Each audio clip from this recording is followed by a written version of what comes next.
I'm Jen Taylor Skinner, and this is the Electorette. I am very excited about today's guests. I'm joined by Kate Kelly and Jamia Wilson. They are both activists, and they are both best-selling authors. They're also the hosts of one of my favorite podcasts, Ordinary Equality. And on their podcast, they have these really insightful conversations about everything from the Equal Rights Amendment to doing these really great deep dives on topics like reproductive rights and abortion rights. On this episode of the Electorette, we talk about what the repeal of Roe v. Wade means in practical terms and how that decision will shape the upcoming midterm elections. We also have a frank conversation about what happens now. How do we restore something as fundamental as our reproductive rights that we've had for nearly half a century? And what does the path forward even look like? So without further ado, here is my conversation with Kate Kelly and Jamia Wilson. Jamia, Kate, welcome. Thanks for having me. Thank you so much for having us on. I am so excited to talk to both of you because I'm a fan of your podcast, Ordinary Equality, and I've been a fan since its launch, right? Old school fan. Old school fan, that's right. And, you both have done an incredible job of covering abortion rights, right? And that's kind of what's on everyone's minds right now. It feels surreal to say, but I think we're maybe 2.5 months past Roe v. Wade being overturned. And I just want to start the conversation at the heart of the matter, like just really get into it, because I have not heard a plausible plan to restore abortion rights. We have a few options. They are narrow. The options that I'm aware of would require increased majorities in Congress, but I don't know what the plan would be. So what would that look like? What would restoring Roe v. Wade look like? How would it happen? Thank you so much for having us and also for listening to Ordinary Equality. As you know, and have done for many years, like we have, lots of us have been talking about this for a very long time. And the reason we've been shouting about abortion as much as we possibly can is because the fix is not easy. It's devastating to lose Roe, and it's going to have negative consequences for generations. Honestly, if we're being frank, I don't see an easy fix. There is talk about quote unquote codifying Roe, but like you said, that would require a significant increase in the majorities in Congress. And I don't see any path to 60 in the Senate in the immediate future. And I don't see any convincing of people who are on the fence about this particular issue in Congress. And so, like many things folks are talking about, it's like, oh, let's just codify Roe. It's like, okay, well, let's just ride to work in a jet pad. Like, it doesn't, that's not real. And we're not in the Jetsons cartoon. Like, it's frustrating to hear people talk about solutions that are not realistic in the near term. Jamia, do you have anything to add there? I think that what is important is for us to really think in a big and bold way about what's possible, because what we can do to restore that, we have things that we can do, like getting constitutional equality, making that happen, expanding the court, abolishing the filibuster, these things that push some people out of their comfort zone because they are things that would be bolder than what we've done before in recent years and would be a sign of making real progress around a lot of things, around who holds power, how power is wielded, not just in the relationship with this issue of abortion care and healthcare, but beyond that. So for me, I want us to look at those expansive solutions and to really take them seriously. And then also there's the culture war, shifting the position that we have sort of in the cultural discourse that this is solely a political issue, and shifting the conversation to the fact that this is a human rights, dignity, healthcare related issue, and to really claim our moral authority without promoting stigma when messaging about abortion. I want to hop onto Jamia's enthusiasm and bold vision, because I think both of those are required. And also say, like, we're not going to stop getting abortions. Just because we can't codify Roe doesn't mean anyone is going to stop having abortions. We're going to keep getting abortions in every state in the United States, and we're going to take it on as a community responsibility until we can get that policy change that we both deserve and need. And part of that is going to be getting people medication, mifepristone and misoprostol, even in restricting states. I want to also jump onto what Jamia said And I'm glad you both mentioned bold, right? Because midterms are right around the corner. And, the forecasts look good for Democrats, depending on which forecast you look at. But they will either hold on to the House and, hold on to a very slim majority in Congress generally, or they'll have big gains, just depending on what forecast you look at. But I'm not so naive to think that that means if the most generous forecast ends up coming to pass, I'm not so naive to think that that means that immediately we'll have all of the abortion rights and reproductive justice rights all restored. What we need are bold changes. So if you take the Senate now, you've got Joe Manchin and Kristen Sinema. Those are the people that we talk about when we talk about, things being held up. They are Democrats. And, if you were to ask them, do you support restoring Roe v. Wade, or do you support abortion rights, or take anything? Do you support democracy? Do you support, voting rights? They would say yes. But if you were to go further and say, are you willing to do what needs to be done, those bold changes, expand the Supreme Court, reform the Supreme Court, end the filibuster, that answer would not necessarily be yes. So I guess my question is, looking to the midterms in November and looking to who's on the ballot, new seats, incumbents, are we getting better as an electorate at picking people who are willing to do those bold things to shore up democracy, to shore up our abortion rights? Ooh, this is a good question. Jamia's probably has a more optimistic taste of this, so I'll let you go first. Yes, it was like a Rubik's Cube in my head of looking at all the sides of this question and feeling that, there's a nuanced thought that I have about it, which is, I think that it's so hard to gauge whether we are getting better at picking the right people when we have so many threats to our democracy and voter suppression that's actively happening, where we need to amplify the voice of the majority.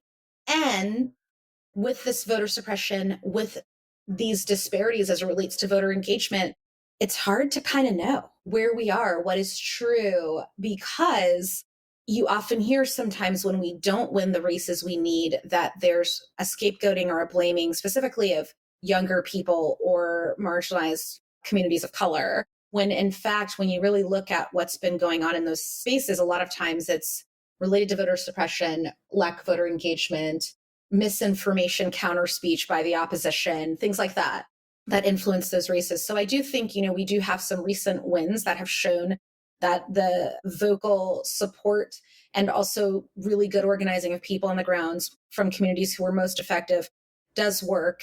And I also think we have examples in places where we need to really make sure that we're protecting the framework of democracy and making it so that the people who are most affected can actually amplify their voices to make sure that election day, I believe that election day should be a day that everyone gets off work. And that is the case in some places in this world, but not here.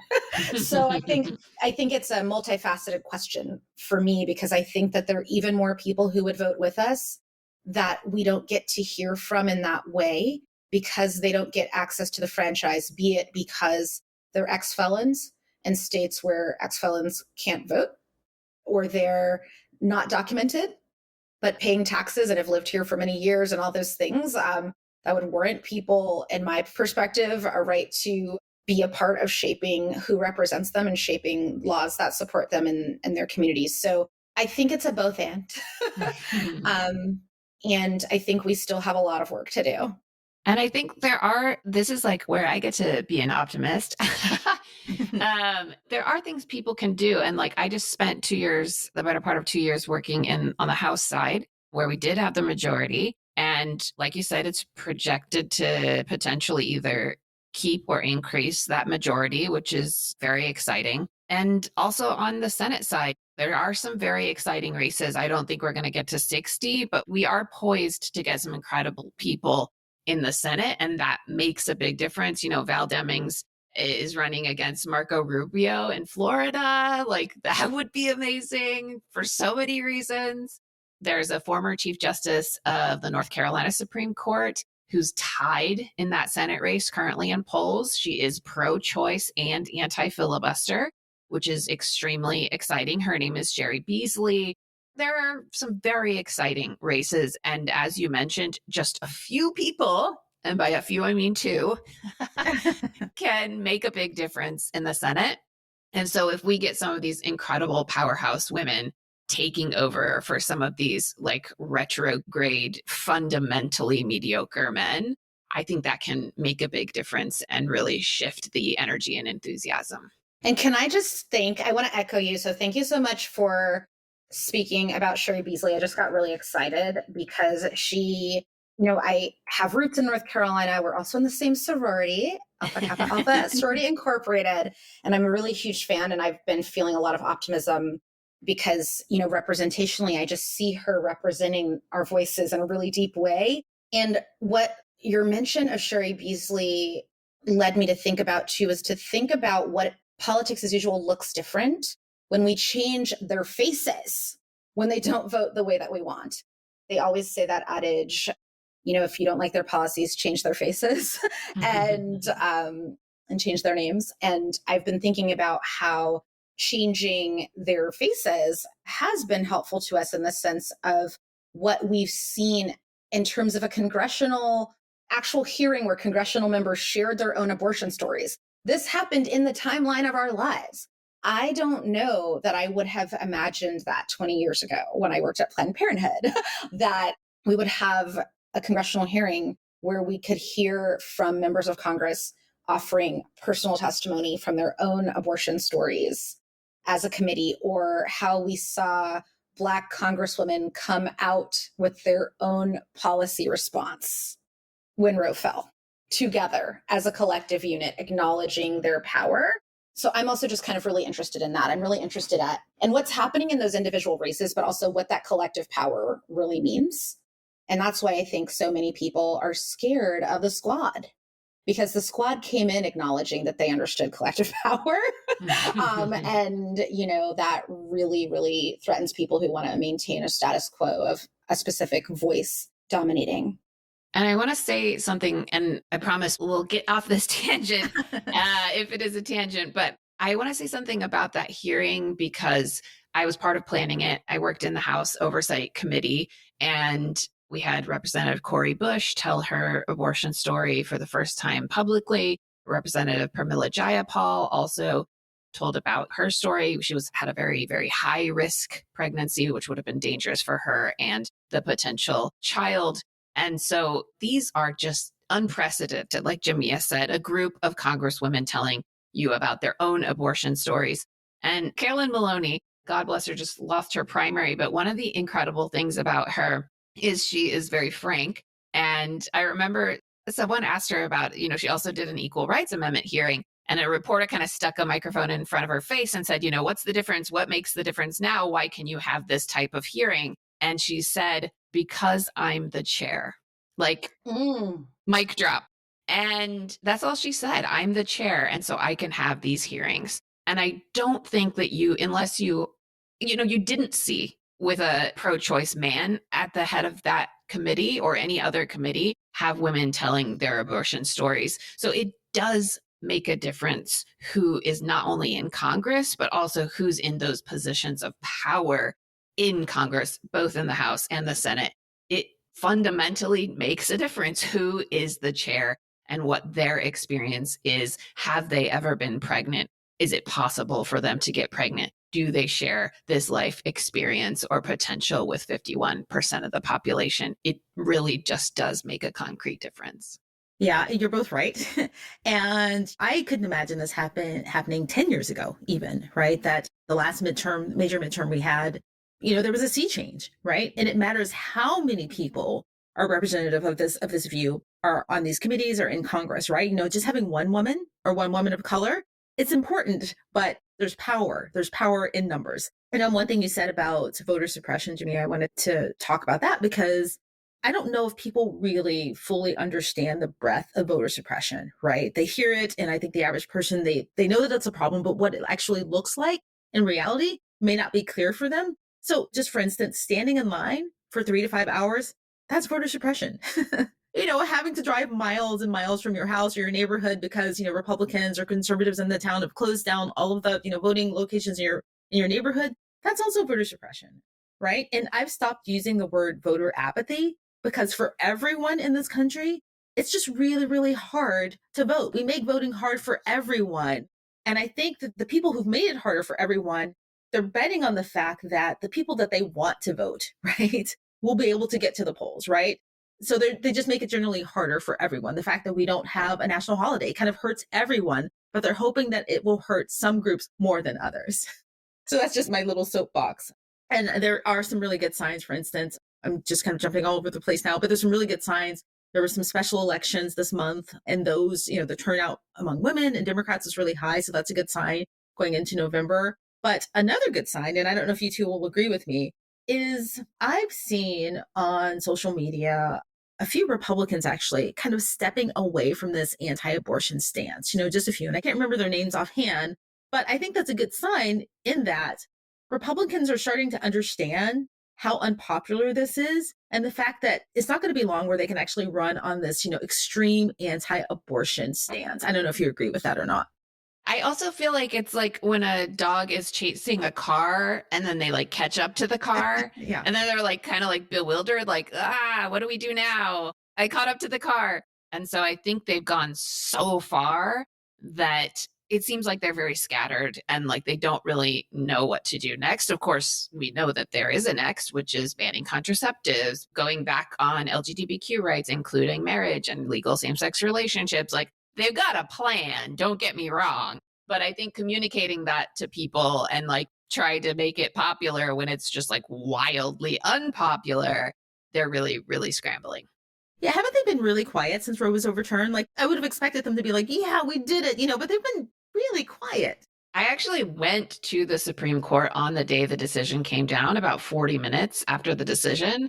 And there was like, at the very beginning, there was like this sort of like celebration party thing.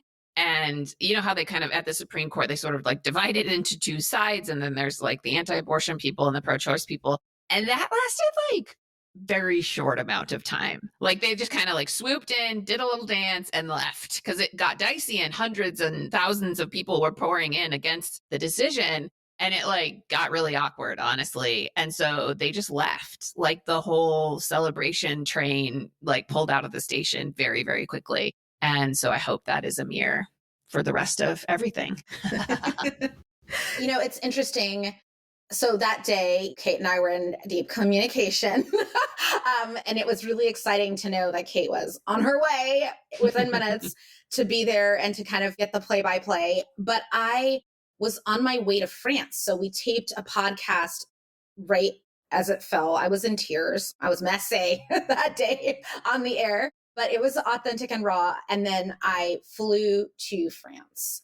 And for me, what was so interesting is that the energy I felt and the questions I received, there was so much more palpable outrage that I heard from just average French folks that I was encountering on a daily basis than I felt from many people here. And so when you were talking about how it seemed like the opposition was quiet, all that kind of thing, that there was something about being somewhere else and hearing more people talk about it and hearing it discussed and feeling the energy of the outrage and comparison to what I felt I was experiencing at home was really eerie to me.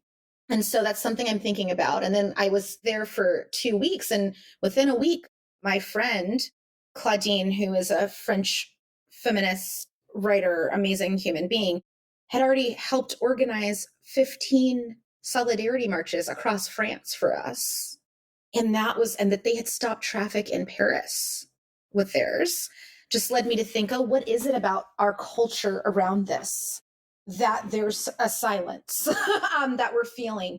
We know there were many righteous voices who were protesting around the country in different places, but that there were so many people I was encountering there just saying, we would have shut it down. Like none of our members of parliament would have been able to not comment on this. Everyone would have had to have something to say because we would have shut it down. And how come you guys haven't shut it all down? Is something that I'm feeling a lot, that even those people we didn't hear from who don't agree with us, that they were able to go to brunch in peace in some cases is something that, some of our sisters just don't understand because it would be different. And I'm really leaning into trying to understand why that is. And I think it's rooted in stigma. Like in what way? I'd like to unpack this. Like why? And stigma in what way? So I think that there's still a defensive posture that I feel that many of us have had And that has been sort of embedded in how we talk about anything reproductive health related in this society. And, I guess if I were a historian, maybe I would say, it's rooted in Puritanism as our biggest colonization touch point, and how that has been rooted in conversations, political conversations here as it relates to privacy laws specifically. There are other ones connected to this that we could also talk about that are also in peril as a result of the falling of Roe. And so I think that the politicization of abortion specifically has come from that stigma. And I think that that also leads into how, when we talk about it, we feel like we have to be, and when I say we, not everyone does this, but I feel like there's a sort of collective feeling that it needs to be handled delicately, that we have to speak about this in a way that won't alienate this sort of amorphous middle in my mind. When in fact, I think that this is just something that's not shared in a lot of other places that have had bans in the past. And I say that because French friends were telling me that that the word for abortion there isn't really even used that much when people talk about abortion, that instead when they say they're going in to get a procedure, they refer to an acronym EVG, just to say, oh, I'm going to have this termination, or I'm going to have this procedure that's going to end this pregnancy. And it's just talked about in terms of what it is, like a healthcare appointment. Right. I get that. I mean, abortion is healthcare, right? I try to say that really often. Abortion is healthcare. And so you're saying culturally, in countries like France, they actually have just broadly bought into the idea that it's not a political thing. It's just a healthcare procedure. Exactly. And that it's a healthcare procedure. So in terms of abortion as healthcare in the conversation, I feel that when I ask my friends in these countries where authoritarianism is rising, and I ask, okay, so your most extreme people, where do they land on this issue? In most cases, in places like France, for example, even sort of their most extreme person, who thank God didn't win in the last election, that she is actually pro-choice because she has to be to win, that it's so mainstreamed there that this is healthcare and it's a personal decision and people should get access, that even Marine Le Pen is pro-choice on her platform and agenda and pro-access to healthcare. And there are other places where this is also the case. I often think about when we talk about abortion as healthcare, we're trying to pretend like we're in Europe, where healthcare is also not political or as political. It's like, oh yeah, healthcare is a human right, and they have federal systems that provide healthcare for people. And in the United States, it's difficult to promote abortion care as healthcare because healthcare itself is politicized, and it is not a defeated question. It is not a done deal. We don't have a federal healthcare system. So there are people in this country who don't have healthcare because we don't believe in it. And so to me, it's also hard to defend something that's unpopular with another thing that's also unpopular or that we haven't yet achieved, which is universal healthcare as a human right and part of a natural human dignity. And many people have been fighting for that. Of course, feminists have been fighting for that for decades, but we don't have it yet. And so it's not a given that healthcare is a thing that people get when they need it in this country. And I've been reading a lot about ACT UP and the work that ACT UP, which is an AIDS group, started in New York and spread over the country to fight for patients with AIDS and HIV. And ACT UP's actual primary goal was to get universal health care. Of course, they wanted to fight for drugs and ACT and the promotion of all these different drugs, but their main ask and their overarching ask was to get universal health care, which, as we know, didn't ever happen. And so I think it's so funny because all of these other countries also have such a different structure. And so the stakes for abortion care in our country are sometimes so much higher. If you're forced to have a baby, you don't have healthcare, you don't have guaranteed universal basic income, you don't have guaranteed housing, you don't have guaranteed quality education, you don't have any of these other things that any of these other people have in France, for example, or any of these other European countries. So it's actually so much worse. No one should ever be forced to carry a pregnancy to term anywhere under any circumstances. But in this country, you could argue it's far worse because there's no social infrastructure. Yeah, that's such an excellent point. Because even when I say it, and so first of all, I want to say that words matter and how we talk about these things matter, because One of the things I started doing is to use the word reproductive justice because it's a lot broader. But then I thought, am I deliberately or moving away from the word abortion? We need to use the word abortion freely. We need to talk about reproductive justice in the context of this, and also abortion as healthcare. But I feel like whenever I say abortion is healthcare, even though I believe that, whenever I say it publicly, I feel like I'm trying to push a boulder like up a hill, right? Like just because we don't have universal healthcare, it feels like it's a hard thing for people to buy into. Do you know what I mean? Abortion is healthcare. Also, we need healthcare. Exactly. But I do think in a good way, it ties it to a larger ask. And that's why I bring up ACT UP. It's like they had a very, very narrow and specific ask and actually worked with reproductive rights groups at the time. But then it was tied to this larger goal of universal free healthcare for all Americans. And so I think if we're able to tie abortion, for example, to the larger ask of universal free healthcare in a way that hasn't been done yet, it's going to be more popular. It's like, it doesn't matter how you feel one way or the other about abortion. Do you think you should have healthcare? So I think there's a long way to go. And the reproductive justice framework is incredibly helpful.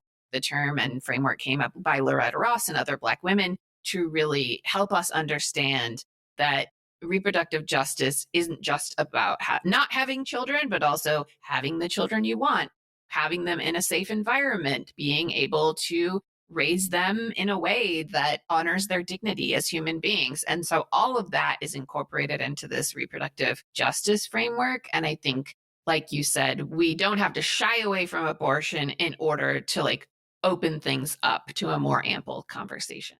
I think our messaging around this needs a lot of refining, because one of the things that I don't think we have been very good at messaging with is, how this impacts communities beyond women, right? Every time I see someone, a politician, tweet or give an interview and they talk about this is a women's issue, I cringe because, as we all know, it's not just a women's issue. It's anyone who can get pregnant, even people who can't get pregnant. Like you mentioned, we were talking about this, women who are in menopause. So just give me some examples of how this impacts the LGBTQ community, for instance, how it affects people who can't get pregnant. Just how broad is this issue?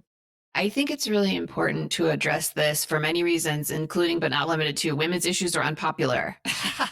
Siloing it, I hate to say this as a feminist and a women's rights activist, but siloing it into a quote unquote women's issue means it's doomed to fail. And opening it up to a conversation about the actual impact is a winning strategy. I think it's first off important to talk about how reproductive justice is an LGBTQ issue because queer people can get pregnant. I'm in a lesbian relationship. At any point, we could decide that we want to have a baby, and all of these issues would impact us because people who get abortions, of course, are not only people who got pregnant accidentally, but also pregnancy and childbirth are very dangerous, and things can happen along those 9 months that put the pregnant person in danger. And so you could have a very wanted pregnancy still end in an abortion to save the life of the pregnant person. And so I think it's important to expand the idea of who needs abortion care specifically, and then also reproductive rights in general. Like you said, there are all kinds of misoprostol, which is one of the 2 abortion drugs, is used for many other things. So it can be used for miscarriage management. It can be used for people who are going through menopause. It can be used for many different conditions. And so when they're banning these drugs or attempting to ban these drugs in states, they are only banning them for one use. You can still be prescribed this drug for menopause care or for miscarriage management. You just can't, you have to prove that you're not using it for this one specific thing, which is unfathomable and also puts all of these other thousands of people who need the drug for other conditions at risk, in danger, with many delays in care. And so I think we're really just at the tip of the iceberg for people in this country realizing what these bans really are and who they will actually impact. And that includes older people, that includes the queer community, that includes everyone. It includes everyone, because also the cis men who are impregnating people are now going to be on the hook for a lot more childcare and a lot more child support. And they're going to be having a lot more babies that they didn't want or consent to. in ways that are about to be very, very, very shocking to that community. Actually, one of the very first episodes I did for the Electorette was about that very issue, covering what reproductive justice, what it covers.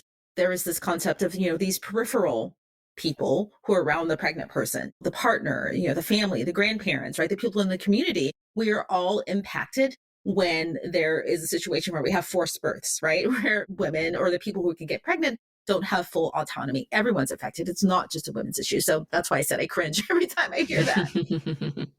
So how does this impact Black women and people of color disproportionately? So thank you so much for asking this question. I think that when talking about who Roe is going to hurt, it's going to hurt a lot of people. And as Kate said, this is an issue that is a failure of democracy for all of us, that Black women disproportionately will be impacted because when you look at how we are on the front lines of almost every issue of marginalization in this country, it is really, really stunning to think about what will be both the physical, the fiscal, and the emotional cost of gaining access to reproductive care and comprehensive care. And the reason I'm saying cost is because we're already facing a tremendous amount of obstacles as it relates to healthcare costs without having access to healthcare equity and support. We don't have access to childcare that is affordable and comprehensive. We also have high maternity mortality rates in this country across class, but also specifically impacting working class folks even more and working class families. And we will be feeling the brunt of this ban in really deleterious and deadly ways.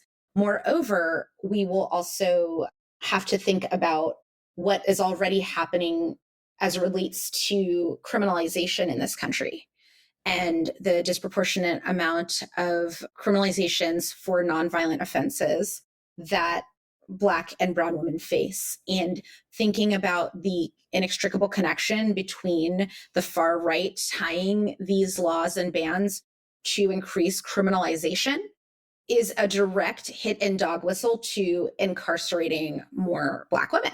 And then also, in my view, making it so that there are less Black women voters who are a big threat to them as the backbone of the Democratic Party and holding democracy within my lifetime, at least, of voting.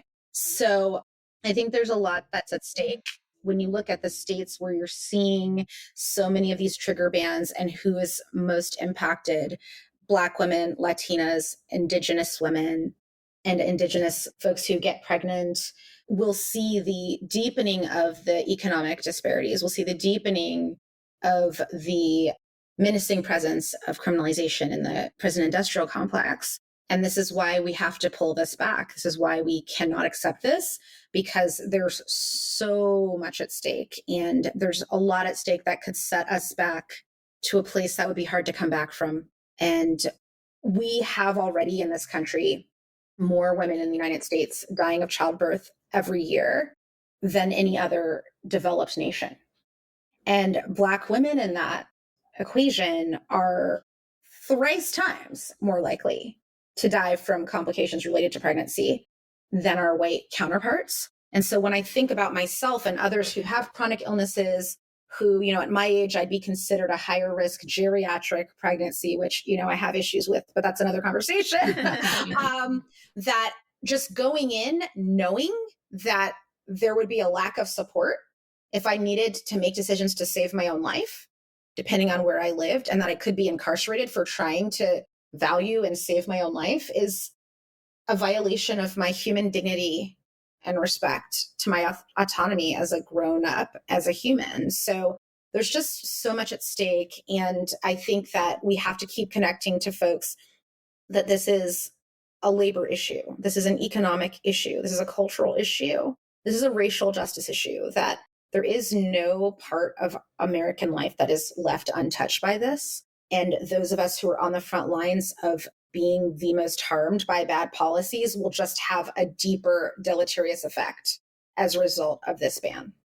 So you were telling a story before we started recording, a story that inspired you with a college student. Can you tell me more about that?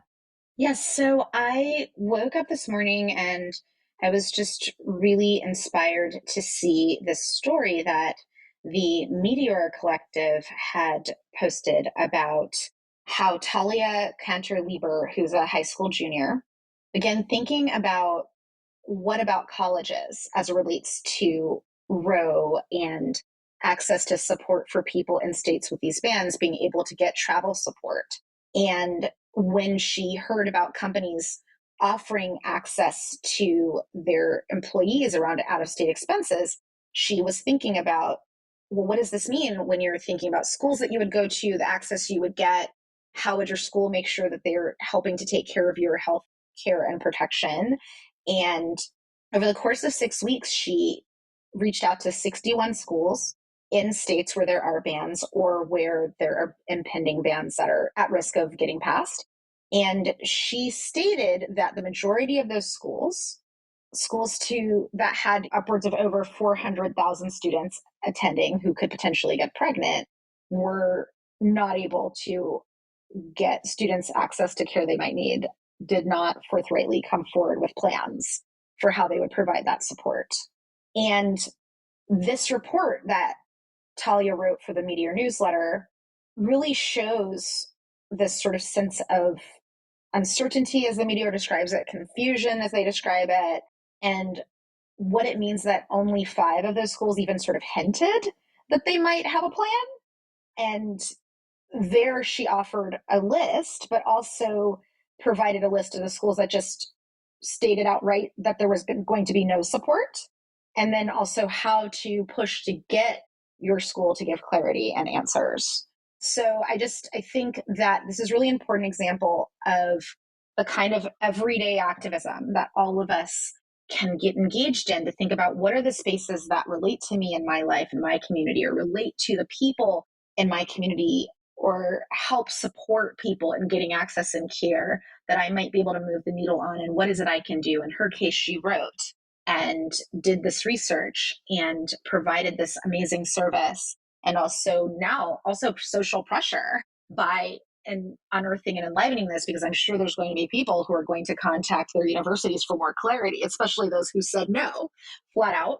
And I just wonder what that invitation is. That when I see the kind of everyday activism of Talia and others, I just really think about what is it that each of us can do? What's the intervention that we can do today, this week, this month, this year, in spaces where we can really move the needle? Some of us have the gift of writing. Some of us can phone bank, canvas, do texting for electeds or texting for nonprofits who we support. Some of us can be clinic escorts. Some of us can go and deliver pizzas or order pizzas for people who are picking outside Supreme Court justices' homes. What is it that each of us can do? How can we take action? How can we ask the right questions? How can we put on the pressure, unearth the truth, surface the optimism of people who are saying, we're not going to accept this and we will move forward, and we'll move forward together. We are organizing. So I just was really moved by that, and it led me to think about where are the spaces that I can lift up the stories to and be on the side of truth telling and the side of comprehensive access to care for everybody who needs it. I love that story. And you said it was in Meteor News? Yes, they are. They are. And I am excited to see what's going to come up from this, because I just think it was so well done. And I'm excited to see that this also came from a high school student, which led me to think, and I'm just going to say, if we lowered the voting age, we would see even more widespread support for comprehensive access. And that's just something that is also in my thought about thinking bigger and being more expansive about democracy moving forward for the next generations. Well, Jamia, Kate, thank you so much for joining me. This conversation gives me some hope. And it's just thank you for everything you've done. Thank you. Thank you. Thank you so much. And thanks for the really great questions you're asking. And it gave me hope too, just that you're asking these questions, that people will hear them and that we'll keep pushing. I do feel like the activism people are doing to take into their hands, doing what we can each do to dig deeper, it's really moving and meaningful. Onward to November. Yes. Oh my gosh. Yes.